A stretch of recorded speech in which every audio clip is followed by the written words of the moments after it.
So mayong adlaw dira. So karon i-explain ako akong code nga encapsulation. So una diri naghimo ta og class nya ingan na to og laboratory. So diri diri magsiya ang silbi nato nga blueprint no. So naghimo dayon ko diri og constructor no. Kini atong constructor no nga mudagan na ni siya inig register sa estudyante para i-set ang iyang profile. So ki so narin tay kuan diri like sa kuan student name ug student ID. So kini sila kay public na sila, makita na sila biska kinsa. So mura na sila og badge sa estudyante kay bali. Nabot tay kuan diri kanang borrowed count ug penalty balance. So mo ni sila atong encapsulation no. Kini ang pinaka-importante no kay na sila'y double nga underscore no. So mo na ang atong encapsulation ang double underscore. So gitago ni nato sa vault no para dili basta-basta mausab sa gawas ang record sa hula hulam o ug ang mga utang. So tatay at property diri. So gihimo ni nato na read only. Pasabot ang estudyante makakita sa iyang status pero dili siya ka edit ani. So ang return mao ni ang magtunol sa impormasyon no gikan sa vault ngadto sa screen sa user. Naron tay ko Andre kanang borrowed books. So mo ni at natay kan diri kanang function ginganlan na to og borrow books. So mo ni nga atong guard no kini ang if borrowed count is less than 3. So mo na atong guardia no. Mo na ang tig-check. I-check niya kung kuwang pa ba ang kung kuwang pa sa 3 ang gihulman. So kung oo, pasudlon ka. So diri nga line sa kuan self borrowed count. So diri nato pun-an og 1 ang record sa gihulman nya ang secure ni kay ang system ra ang naay katungod nga mo update. So if manubra na ang ato ang kuang atong gihulman nga libro, ma-trigger ni atong else nga statement. So mo print ni ang kining iyang statement diri. So diri sa kuan ubos ta. Ubos ta niya.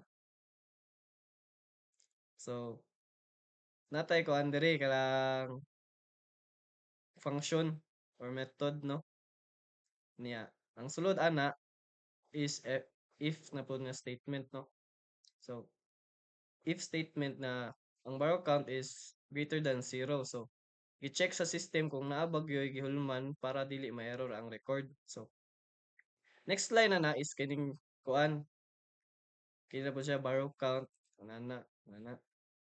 So inig uli ana manusan na ang listahan. Manusan ang listahan kay kung minusan niya. Sunod pag humana ni if days late is greater than 0, check kung lapas ba kung nilapas baka sa deadline. Mo ni ang diri magsugod atong penalty nga kuan. So natay kuan diri variable nga ginganlan nato og penalty. So sa days late no, times 10. So if na late kibalik kag duha ka adlaw, mamultahan ka og kuan Gs. So sa matag adlaw nimo na kay Gs. So 20 na to. Kay duha man ka adlaw imong kuan. So ang kini diri nga line penalty balance ana penalty. I-update na to ang private nga vault sa imong giutang. So kibali na utangan kag Gs. So mo ni ang mag-update sa imong mga utang. Ibutang niya dito ang kuan. So i-print na diri imong utang diri sa penalty. Oh. So 20 na dira nya ug ang kaning else to nga statement to ug wala kay utang moingon na siya nga on time ang uli nimo. Safe ra ang tsuy. So kana if kuan pod o di day balida ay if kini day nga statement diri ug on time ang uli moingon nga safe ra ang tsuy. If wala kay utang kining isa ka else ang mugana. So proceed na dayon ta diri kas so natay kuan diri kanang function or method ni siya. Ginganlan nato og pay penalty. So so so ang atong amount is greater than zero. So natay so diri nga line minusan ang kuan imong utang base sa imong gibayad. Diri apod mo ni siya ang kuan mo ni siya atong safety rule no. Kung sobra imong gibayad i-reset ra sa zero ang balance. Wala siya kanang negative or utang sa library.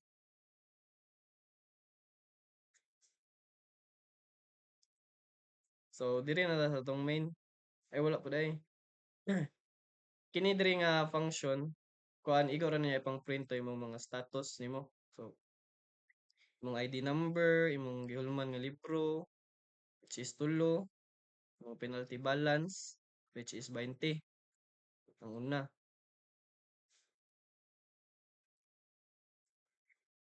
Diri na to makita ato ang mga built-in nga mga data.